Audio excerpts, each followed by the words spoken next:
This is living history here. Thank you. It's an honor to be here to come and share my story with you on how I met Betty Davis and, of course, how I met her husband. It was in 1948. It was in November, and it was cold and rainy that night. I received a call from a Miss Woods. She was the owner of the Southern Hotel and the restaurant. And when I got there, she said that Betty Davis was in her dining room and for me to take a picture. So I walked in very politely and I asked Miss Davis if it would be all right if I took her picture. Well, she didn't say anything. But her husband looked at me and said, absolutely not. So, well, I took that as a no. So I went in, I told the lady, Mrs. Woods, I said, I'm going to take the picture anyway. Because it was cold and I've been out and I said, I'm going to take it anyway. She said, no, don't do it in my restaurant. And so I waited outside. And I waited and I waited. It turned out that she must have been pretty hungry because she ate 2 turkey dinners. And I was outside waiting in the rain. So when she came through the door, excuse me, I took the picture. And I heard the awfulest cussing and words I haven't heard since and never heard before. But it ended up with, I'm going to kill you when I catch you. Well, I was going to make sure he didn't catch me.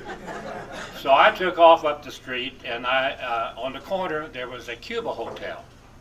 I went past the Cuba Hotel and up the street, and there was a tavern, Hoyt's Tavern, and a grocery store. Well, I ran in between the tavern and the grocery store, and I ran down to the corner, and there was a service station there, and there was some old tires piled up. Well, I made it over the tires, and her husband, she was married to William Sherry at the time, and he didn't make it over the tires. He fell in the mud. And if I had time, I could have took a picture of him in the mud. But I heard those words again, I'm going to kill you, so I thought I'd better get out of there. So I ran across the street, and I ran and went back to the theater, which I was managing of the theater at the time, and I ran in through the back door. And I had a dark room there and at the back end of the theater. And I went back and I developed the picture, and I had the picture, it was still wet, standing there in front of the theater when Mr. Sherry walked by, mud and all, and he came by twice. And but that was the last I saw of him. But the next day, the owner of the service station said that there was someone stopped by in a big black Packard and wanted to know if he knew me, and he said, yes, I know him, but I don't know how to get in touch with him. So at the time, he mentioned that, tell him that we are staying at the Bird's Nest Lodge, and that's halfway between Cuba and Steelville. So I called, and they didn't know anybody by that name. So I guess they'd probably left. But that's about the story, except about 3 months later, there was a gentleman came by from California, and he wanted to know if I had the picture of Betty Davis, and I said, yes, I have one. So I gave him one, and he said he heard it over Hetty Hopper, Hollywood.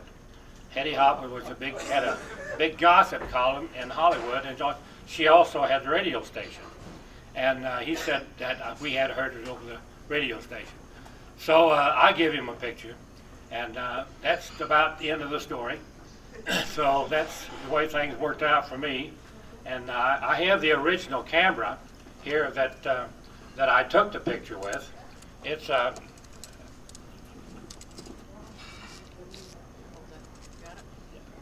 It's a little Kodak camera. Back then, it was a good camera. This is what I took most of my photographs with. But this is still the same camera. And we also have the original story and the original picture that came out. Well, thank you for listening, and it's been a pleasure.